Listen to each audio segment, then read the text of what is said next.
Salaamaaleykum la famille comme d'hab ba léegi yaa ngi ca canal famille 221 TV ak sa frère comme ni mu koy faral di waxee le Sénégambien boys gars yi Mr Thiam Game saa su ne di la jox ay chroniques yooyu du dégg fenn gars yi tey ñu ñëw ci actualité people ñu ñëw wax ci le comeback du king le roi du mbalax Youssou Madjiguène Ndour gis ngeen l'album est enfin prêt tey je pense que de boobu léegi depuis sànq gars yi ñu ngi savourer tout yi nga xamante ni am na ci album bi le grand Youssou Ndour le comeback du king Youssou Ndour indi na album bu bees tax mbalax bon ñu si bëri bu ñu déggee mbalax ils vont se poser la question à savoir lu tax mbalax après un long temps d'absence parce que Youssou Ndour bi ñu ko gëj a dégg ci album yàgg na bi mu gëjee génne produit yàgg na boo ñëwee de mbalax tax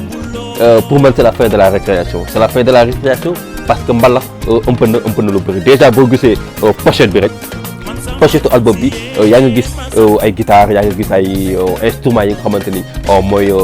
arsenal bi composé li nga xamante ni mooy la musique mbalax ndax mbalax bi dafa deewoon ba tax Youssou Ndour ñëw indi album tuddee ko mbalax bëgg a déclarer li nga xamante ni mooy la musique mbalax ndax moom c'est le roi du mbalax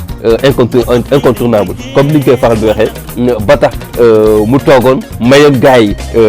ñuy génne ay produits mayoon gars yi ñoom it ñu xaw a feeñ sur scène bi mu bëgg leen wax stop maa ngi ñëw ba tax mu indil mbalax tout reste à voir à bout de juillet de toute façon bu ñu déglu titres yi nga xamante ni mi ngi ci biir album bi tu sens vraiment que Youssou Ndour indi na mbalax bu pur et dur mais aussi mbalax bu classique comme pour dire que ni cette fois-ci ki nga xamante ni mënul dem discothèque mën na toog këram di consommer cette musique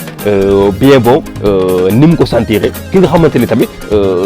dem na ci ay concert Youssou Ndour wala dem na discothèque tamit buñ ko fa tegalee musique bi dina ko mën a déglu dina ko mën a consommer mais aussi dina ko mën a fecc comme ni mu ko meexee kon juste pour dire que ni album bi dafa ñëw mu nekk album boo xamante ni albumu ñëpp fu waay nekk rek war na ko mën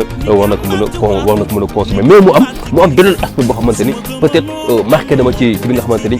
mooy album bi mooy thème yi nga xamante ni Youssou Ndour abordé na ko ci biir album bi comme pour dire encore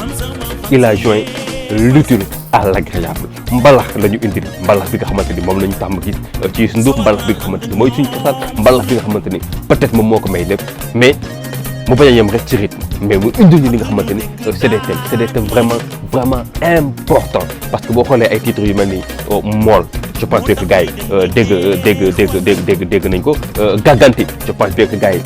dégg ngeen ko dafa ak yeneen yoo xamante ni rendre nañ sax hommage ndax ki nga xamante ni mooy Pape Thione yàlla ko yërëm xaral ko àjjana rendre na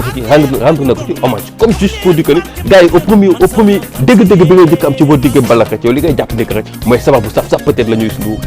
indil mais il a su joindre li nga xamante ni mooy l'utile à l'agréable gars yi le comeback de Youssou Ndour jox nañu audio yi gars yi ñu ngi koy xool en attendant ñu xaar clip yi di ñëw ñu gën a xuus ci li nga xamante ni mooy thème yu am solo yi nga xamante ni gis nañ ko ci album bii di mbalax te Youssou Ndour indi ko tey loolu moo nekkoon gars yi aperçu bu ndox bi nga xamante ni pour le moment amagum nañ ko ci li nga xamante ni mooy album bi nga xamante ni Pape Youssou Ndour indi nañu ko le retour du grand king le retour du roi du mbalax incontestablement comme pour dire que c'est la fin de la récréation gars yi mi ngi noonu dinañ la jox di gagné ci clip yi gën a toj thème yi gën ci aborder mu gën a yaatu ku ci nekk mën cee jëfandikoo fii la rek gars yi du feneen respect